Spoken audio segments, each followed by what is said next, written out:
Oui, nous sommes partis avec Kinshasa Direct. Nous allons décrypter l'actualité pour vous faire comprendre, vous, l'opinion publique, l'actualité en République démocratique du Congo et ailleurs. Nous aurons comme invité Abbé Bala, professeur de son état, spécialiste en matière de paix dans la sous-région des Grands Lacs. Nous allons en parler avec lui. Nous allons aborder la problématique des incursions de M23, l'attaque dans la province du Sud Kivu, précisément dans la chefferie. Eh bien, nous allons en parler avec lui. Les marches sont prévues demain, une marche, un meeting, et on va en parler avec nos invités India Omari, et nous allons aborder cette problématique dans Kinshasa Direct. Question de vous faire comprendre comment marche la vie politique en RDC. Et pour l'heure, nous allons vous permettre de comprendre ce qui sera développé à 19h heure de Kinshasa, la grande édition du journal, qui sera présentée par Amina Bayombo. Et les grandes lignes, c'est avec Nathalie Yokomposo. Nathalie Yoko, bonsoir. Bonsoir Crispin Chibassou, bonsoir à tous. Les grandes lignes d'information, c'est tout de suite.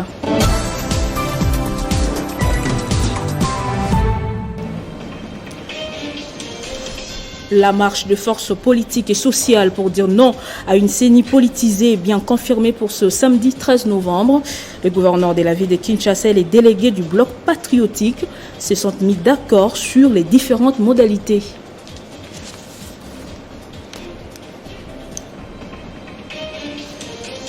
Justement, l'accompagnement du processus électoral par la MONUSCO, c'est le sujet au cœur de la rencontre entre Denis Kadima et la chef de la MONUSCO, Bintou Keïta.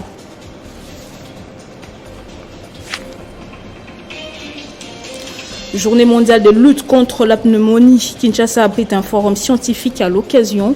L'initiative est du programme national de lutte contre les infections respiratoires aiguës avec l'accompagnement de plusieurs partenaires dont Save the Children, UNICEF et l'USAID.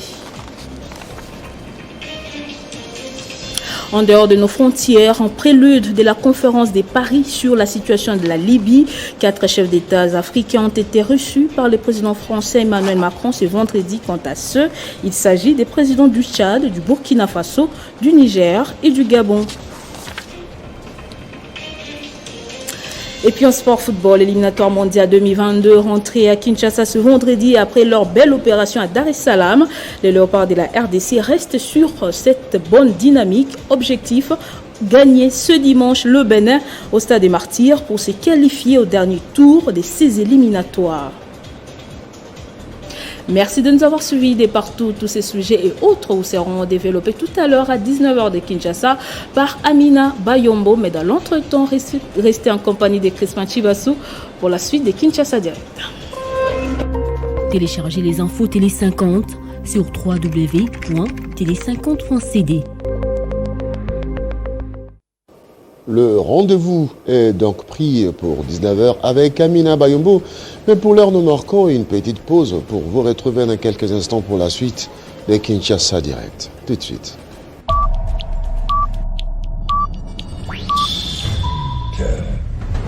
Chaque fois qu'un Moulouba est nommé quelque part, c'est là, des autres tribus ont l'impression que finalement, ils ont un régime Yabalouba. Et moi, je ne suis pas d'accord avec cette question. IGF est allé pester sur invitation du ministre Atou Lumumba. Il n'y a rien. Le problème, c'est qu'il y a des agitations, peut-être manipulation aussi. Moi, en tant que Quinois, je constate effectivement qu'à Kinshasa, ça ne va pas. L'IGF a dit que l'OVD, via Foner, a détourné 13 millions de dollars. Il n'y a pas eu de détournement. Une route n'est pas comme l'omelette. Vous la cassez dans les 2 minutes qui suivent, vous la mangez. Non. C'est sur Télé 50 et nulle part ailleurs.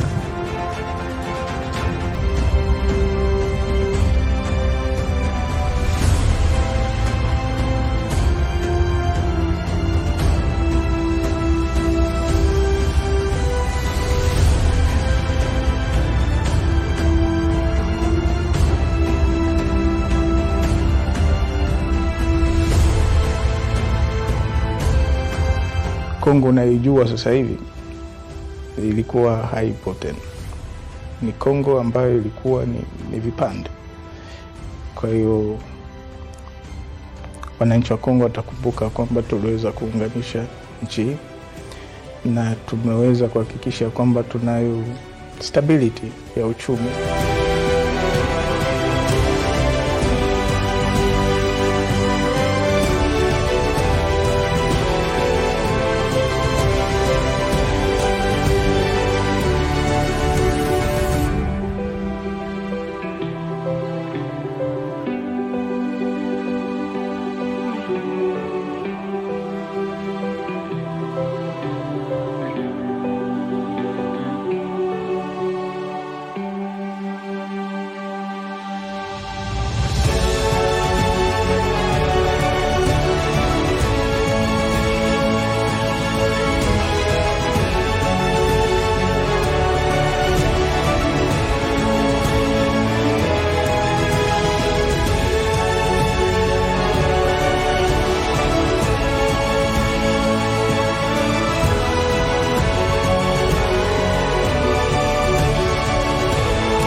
Kinshasa Direct, c'est l'heure de décryptage avec notre invité Abbé Baala, qui n'est plus à présenter en matière de paix dans la sous-région de Grand Lac.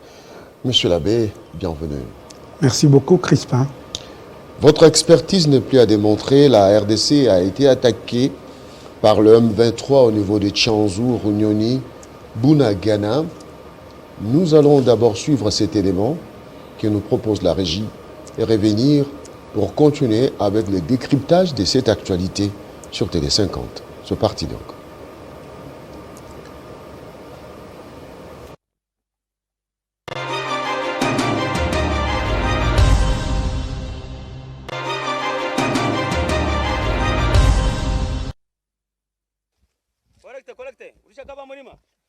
Waasi hao wa M23 wamekimbilia Kisoro, Uganda baada ya mapambano makali kutoka kwa jeshi la Jamhuri ya Kidemokrasia ya Kongo FARDC.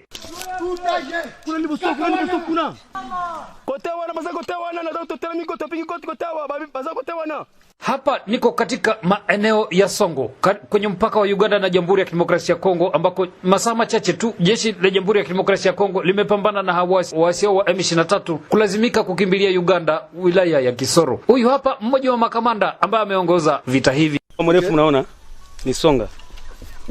Tunatupiga Songa pale mbele adui M23, tunashuka naye ti tunafika Kitwe. Kizo tunavuka naye ti tunaendelea naye ti ku frontiere ya Uganda. Pembeni ya Kitagoma tunapiga adui anavuka. Ifahamike kwamba mapambano mengine vile vile yalikuwa yakiendelea katika maeneo ya Matebe, ambako waasi hao walifurushwa kabla wakimbilie maeneo haya ya Songa. Lakini hali ilikuwaje? Tulipigana nao hapa kwa hii kilima, wakakimbia wakaingia Kumindi, wanapanda pale, tukapanda na wao. Wanateremka bonde, tukateremka nao. Wakatukoroga fashi moja pale, wakavuka mai, wakavuka barabara. Kwa hii kilima hivi. Walipanda ile kilima hii. Tukawafuata pale, wanashuka, tukashuka nao. Wakatukoroga kwa kale ka kilima kadogo, kumbe wakashuka njia ya Rubare, wanavuka mai. Wakaenda vuka barabara. Maeneo haya ambako tutapatikana ni maeneo yanayojulikana kama vile Matebe wilayani Ruchuru. Na shamba hii japokuwa wananchi wapo, ni kwamba huu mlima ndio waasi wa M23 walitwangana na jeshi la serikali ya Jamhuri ya Kidemokrasia ya Kongo. Kilima pale hivi. Kilima. Masasi ilikuwa napigia kwa ile kilima. Ni watu gani walikuwa wanapigana? Vale. Masoda wote kwa wanapiga tu kule pale kwa ile kilima. Tunasema walikuwa hapa fasha tulikuta nani ferme ya ngombe. Kubapiga sasa banapande pale kukanisa. Ndio tukubafuata mbio kabisa. Kwa hii mlima? Panaitwaje hapa? Nini ferme ya Nyamurebeka. Hapa kabisa tunafurahi sana kuona ke guvernema ilitusaidia sana kwa kupiga M23. Waasi wa M23 wengi miongoni mwao wamelazimika kukimbilia nchini Uganda kuogopa mapambano makali baada ya jeshi la Jamhuri ya Kidemokrasia ya Kongo kutumia silaha nzito kuwatimua. Kwa majina najulikana kwa jina la Damien Sebusanani. Jambo lingine mwenyewe jana nilishuhudia wakati nilienda Uganda kuwaona waasi wa M23 ambao walikimbia kwa mapambano na askari wetu tulikuwa pamoja nao, waliwasindikiza mpaka nchi ya Uganda. Kwa hiyo tunalala manyumbani, hatuna hofu hata kidogo. Hapa tuko katika mji wa Bunagana na hii ni baada ya kutoka katika pori ambako jeshi la serikali ya Jamhuri ya Kidemokrasia ya Kongo limepambana na waasi wa M23 na waasi hao kulazimika kukimbilia nje ya Uganda.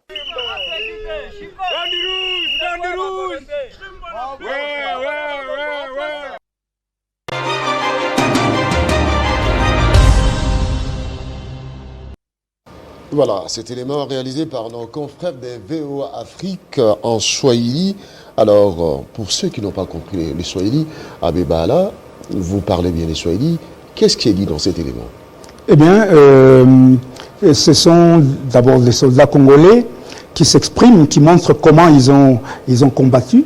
Il y a eu la population également qui s'est exprimée en disant combien elle était fière que notre armée ait repoussé les rebelles, les ennemis, et que la population est en train de rentrer dans leur localité. Voilà. Alors, une question, nous suivons de près l'actualité.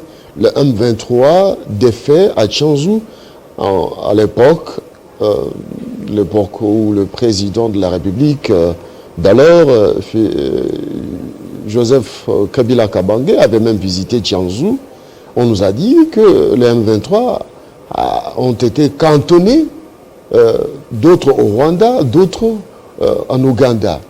Comment aujourd'hui peut-on expliquer soudainement la réapparition des M23 qui attaquent une fois de plus Tchanzu, qui est un point très élevé, un point stratégique qui a permis à l'époque au M23 de pouvoir déstabiliser le FARDC, NITT, l'ingéniosité des hommes de FARDC.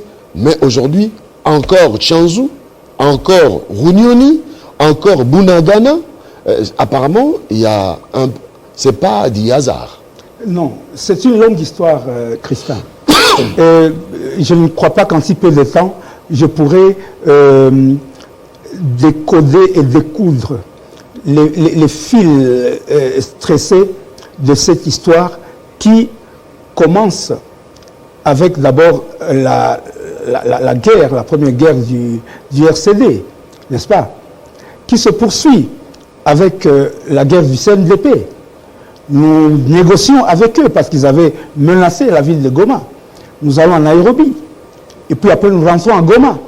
On signe un accord avec eux qu'ils seront intégrés dans leurs éléments seront brassés, malaxés, mixés, sous ce vocabulaire brassicole que j'ai détesté personnellement. Et on accepte leur intégration politique.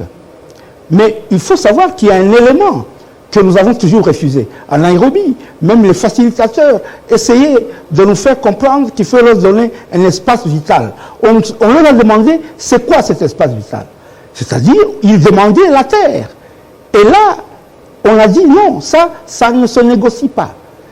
Et nous sommes rentrés donc à Goma, on a signé cet accord avec seulement tous les autres éléments-là, sauf cet élément là-bas qui était resté. Et puis, quelques temps après, ils se rassemblent entre eux sous l'égide du Rwanda et ils reprennent la guerre en se disant que c'est ils sont en train de revendiquer ce qui n'a pas été mis en route dans l'accord du 23 mars 2019. Vous comprenez? Et donc, ils se donnent comme titre M23. Et à leur tête, qui est-ce qu'on retrouve? Les mêmes avec qui nous avions négocié à Nairobi et à Goma. On les retrouve et puis on trouve de nouvelles têtes, les Makenga, etc. Et Bosco Saga, ils se divisent alors. Et il y a une aile qui reste, une autre aile qui disparaît. Puis après, nous recommençons les négociations avec eux. Et ça, c'est en 2015. On va à Kampala, nous retrouvons les gens avec qui nous avions négocié, encore les Bertrand Bissimois, les Ruiga, etc. Et encore une fois, ils remettent sur la table les mêmes revendications.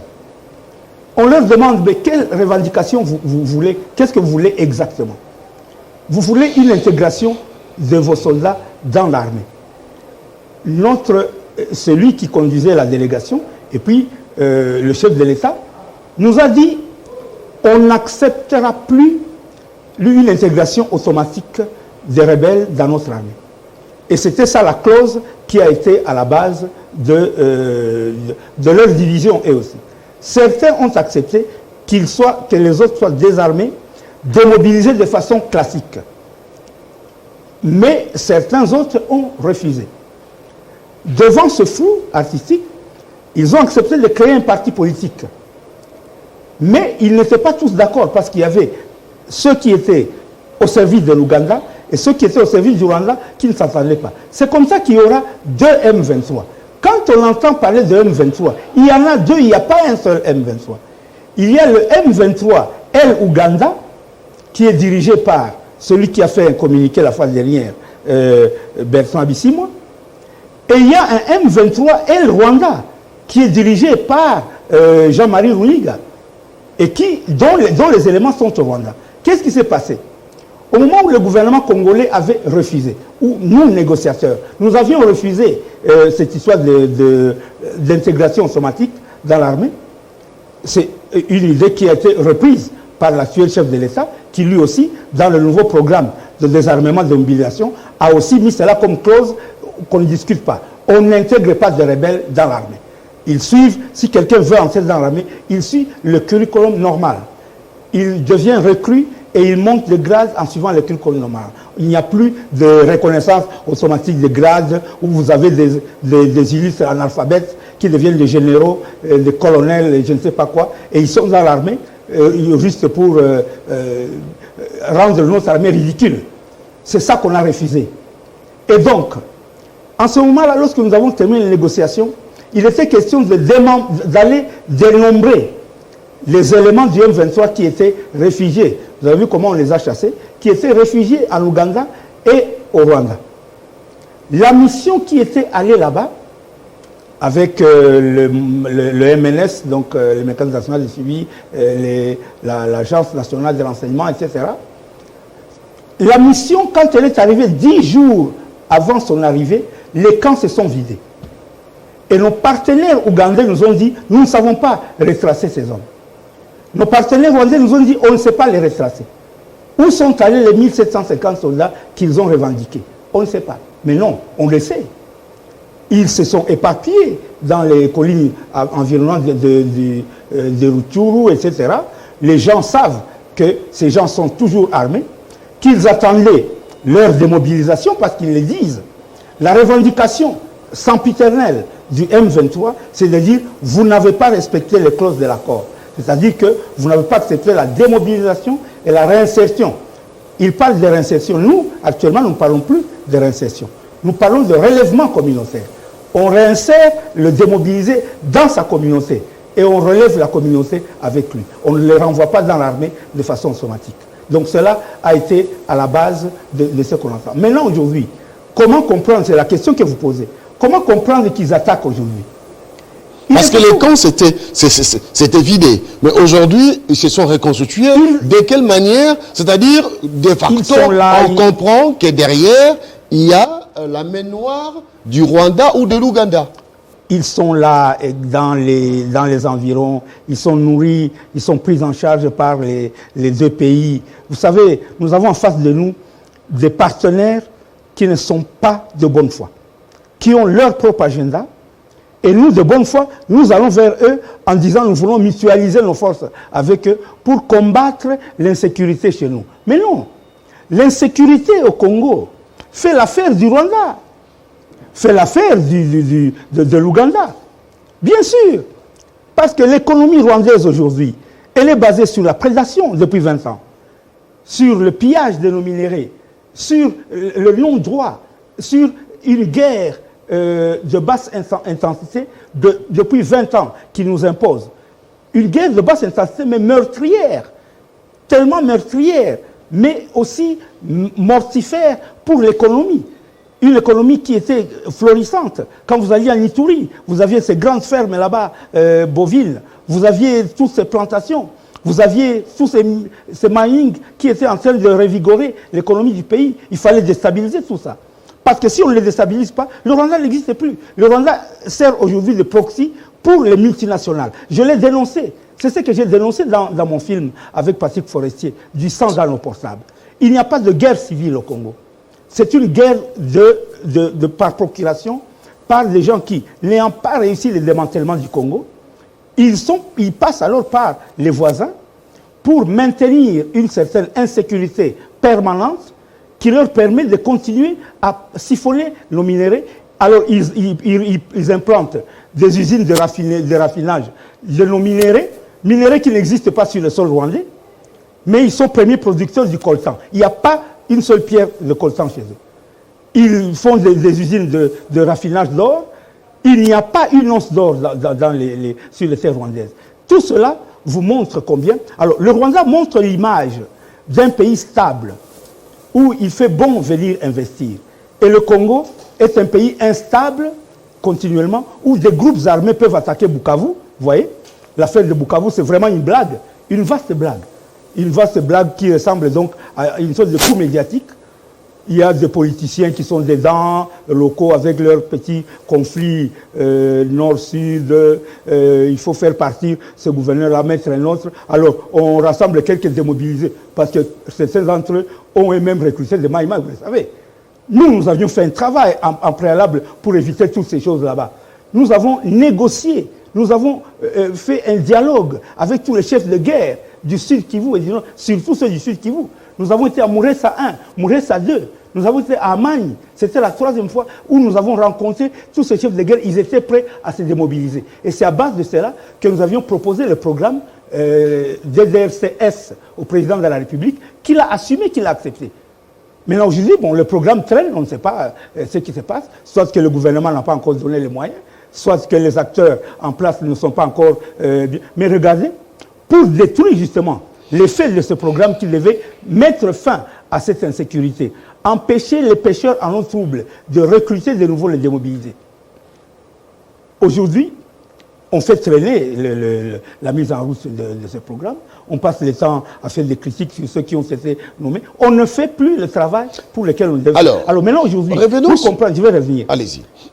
Pour comprendre ce qui se passe là-bas au Nord Kivu, il faut savoir que l'Ouganda a prévu de faire construire 3 axes routiers qui viennent de l'Ouganda vers le Congo. Notamment donc l'axe routier Bunagana-Goma, l'axe routier qui vient donc de l'Ouganda, passant par Kasindi et Butembo, Goma. Ces axes routiers signifient une seule chose. Ça signifie que l'Ouganda est en train de marcher sur les plates-bandes du Rwanda. C'est-à-dire plate-bande du Rwanda? Vous vous rappelez que ces deux pays se sont battus à mort en l'an 2000. Ils se sont battus à Kisangani, en pleine ville. Ils ont tiré des bombes. La guerre de 6 jours. La guerre de 6 jours, faisant 20 000 morts. Personne ne leur a jamais demandé de comptes pour ce qui s'est passé là-bas à Kisangani. Et ils se sont battus pour mettre la main sur les comptoirs de diamants. Maintenant, vous croyez qu'ils ont... L'Ouganda, il s'était entendu que l'Ouganda aurait son influence économique en Ituri et que le Rwanda occuperait l'influence économique du Nord et du Sud Kivu. Et maintenant, en commençant à vouloir mettre une route qui relie l'Ouganda au Kivu, cela signifie que l'Ouganda va mettre son nez dans les affaires du Rwanda. Le Rwanda vit économiquement, matériellement, ne peut vivre sans les deux Kivu, sans les richesses des deux Kivu, sans la prédation des richesses des deux Kivu. Une normalisation de cette affaire est impossible. J'admire le courage du président de la République quand il a accepté d'aller vers eux, de leur tendre la main en disant il vaut mieux. Ça, c'est même dans notre langue. On dit un arbre que tu ne peux pas couper, il vaut mieux pactiser avec lui, donc en faire un ami. Nous ne pouvons pas couper le Rwanda. Pactiser avec lui signifie que vous êtes d'accord que lui aussi, il a les mêmes sentiments que vous. C'est difficile. Lorsqu'on entend parler de mutualisation des forces, il faut être sûr que l'autre de l'autre côté est capable d'accepter cette mutualisation. Le Rwanda est incapable d'accepter la normalisation et le retour de la paix dans ces contrées. Alors, donc, la réalisation de ce projet routier entre l'Ouganda et le Nord Kivu dérangerait les affaires du Rwanda en RDC, c'est-à-dire nous sommes devenus le mamelle du Rwanda. Mais absolument. Absolument. Est-ce que c'est un rêve quand les gens vous parlent de ce que... Certains, moi, j'étais dans une réunion à Washington. J'ai encore les éléments.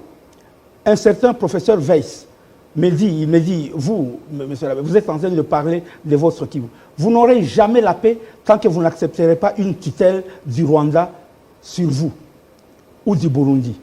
Je lui dis, une tutelle. Il dit oui, parce que le Rwanda ne peut pas vivre sans vous et nous tenons à ce que le Rwanda puisse émerger. J'ai dit, ah bon? Donc j'ai dit, alors ok, je suis d'accord, mais voyons les choses autrement. Est-ce que ce ne serait pas mieux que vous puissiez faire que le Rwanda et le Burundi puissent être intégrés dans nous, dans le Grand Congo? Nous avons 450 tribus. En général, on ne se bat pas entre nos tribus. Mais eux, ils n'ont que 2 tribus et ils passent le temps à se massacrer et à faire les génocides entre eux. Alors, intégrez-les dans les 450 tribus et on n'en parle plus. Il n'y aura plus de Rwandais qui vont essayer d'être Congolais, des Congolais qui vont se faire passer. Il n'y aura plus de Banyamulés, de quoi. Ils seront tous Congolais. Et il n'y a plus cette histoire-là de guerre. Alors ils étaient tous étonnés. J'ai dit oui, intégrer le Rwanda et le Burundi dans le Grand Congo. Mais cette idée-là, ils ne l'ont pas acceptée. Mais ils ne peuvent pas l'accepter. Toujours est-il que ce qui se passe est ceci. Chaque fois qu'on essaiera de normaliser les choses chez nous, le Rwanda s'arrange toujours pour... Et l'attaque de la fois dernière, malgré les dénégations du M23 Ouganda, c'est-à-dire de Bertrand Bisimwa, malgré les dénégations du Rwanda, on sait très bien que ceux qui se sont battus là-bas, se sont battus. Vous ne venez pas avec des armes lourdes, vous ne venez pas avec des armes sophistiquées, en les ramassant comme ça dans la rue. Quelque part, cette logistique est une logistique d'État. Et il n'y a qu'un État qui possède ces armes. C'est l'État rwandais. Alors, ils font avec nous ce qu'on appelle le jeu du fight and talk, talk and fight. Ils nous parlent, ils négocient avec nous, mais entre-temps, ils font la guerre. Ils font la guerre et entre-temps, ils nous parlent. Et donc, le temps passe et la petite prédation continue. Est-ce que la présence du chef d'état-major congolais au Rwanda après cette attaque se justifie? Je l'admire beaucoup, il est très courageux. Hein, le général Mbala, je le connais très bien. Nous avons cette photo, on voit le chef d'état-major. Oui. Rwanda, Jocelyn, on peut avoir cette à l'antenne pendant que vous répondez. Je l'admire beaucoup, je l'admire beaucoup. Il a fait ce que doit faire un chef d'armée. Vous avez un partenaire, vous le découvrez parce que les services de renseignement de l'armée congolaise ont découvert, ont su qui a attaqué. Ils l'ont dit de façon officielle. Le général Ekenge, le porte-parole de l'armée, a dit clairement, nous savons que c'est l'M23 qui a attaqué. Et quel M23? On sait que c'est l'M23 côté Rwanda qui a attaqué. Et donc, en allant là-bas, il a joué le rôle qu'il doit jouer, parce que quand un partenaire n'est pas sincère avec vous, il vaut mieux aller vers lui et lui demander, en fait, Molinga, Olingini, en fait, tu veux quoi? Hein? Moi, j'ai déjà donné ma bonne foi. Pourquoi toi, tu continues? Alors bon, on sait ce que ça va donner, ce sera encore une commission d'enquête, une commission mixte, ils vont aller vérifier sur le terrain, mais l'incursion a été faite. C'est comme à l'affaire de Nyiragongo quand ils ont attaqué la fois dernière. L'armée rwandaise est entrée au Congo. Elle a tiré des coups de feu. Il y a eu des morts. La population a fui. La population a été pillée. Elle a perdu ses biens. Le rapport a été fait de façon claire. Mais le Rwanda a dit non, non, c'était une erreur. Ils se sont avancés de 5 mètres sur le territoire. D'ailleurs, après l'erreur, vous commettez une erreur en allant occuper 4 villages. Vous occupez 4 villages par erreur, pendant plusieurs heures. C'est de la provocation. Ce qui s'est passé aussi à Bukavu, c'était aussi de la provocation. C'était soit, pour les politiciens, faire mettre la province sous état de siège, n'est-ce pas? Et comme ça, ils font leurs histoires là avec leur rivalité. C'était aussi pour ridiculiser l'armée, avant peut-être une grande attaque. Si c'est de la part de ceux qui sont en train de déstabiliser le Nord, ça peut être pour dire, regardez, leur armée n'est rien. Parce qu'en fait, ils n'ont pas tiré sur la population. Ils sont allés ramasser les armes qu'avaient quelques militaires en faction, n'est-ce pas? En allant, en criant, en étant accompagnés d'ailleurs par la population, ce qui est très grave. Cette population-là n'aime pas les rebelles, Cette population veut la paix. Si les dirigeants ne décryptent pas bien ce qui s'est passé au nord Kivu et au sud Kivu, s'ils ne prennent pas les mesures, d'abord, sociales, qui puissent faire que la population, malgré cette situation, puisse se sentir prise en charge par ses dirigeants. Payer les salaires des gens, s'occuper de tous ces problèmes sociaux que connaissent les gens, il faut que ça commence. S'ils ne le font pas, c'est la population qui va se rallier à ceux qui veulent déstabiliser le pays. Deuxièmement, il faut prendre des mesures sécuritaires qui sont efficaces. La première chose, c'est la réorganisation complète de l'armée. Moi, j'ai toujours dit que je n'étais pas contre l'état de siège. C'était une bonne décision, mais elle a été prise avec précipitation. Parce qu'eux-mêmes ont reconnu qu'il n'y avait pas une bonne planification. On fait l'état de siège. Et troisièmement? Oui. Troisièmement, ce qu'il faut faire maintenant pour aujourd'hui, c'est que avec le Rwanda et l'Ouganda, il faut jouer carte sur table. Il ne faut plus faire de « je t'aime moi non plus » ou continuer à faire de l'hypocrisie en disant « c'est mon ami, je l'embrasse, c'est mon frère ». Quand vous venez de l'embrasser, il passe à la télévision pour dire « votre rapport mapping là-bas, ça ne signifie rien ». Non, tu n'embrasses pas quelqu'un en venant nier que ses frères ont été tués, que ses frères sont morts. Merci beaucoup, professeur Habeba Alla, de nous avoir apporté tous ces éléments. Merci beaucoup. Mesdames et messieurs, nous marquons une petite pause, cette fois-ci pour recevoir India Omari. On va parler politique tout de suite.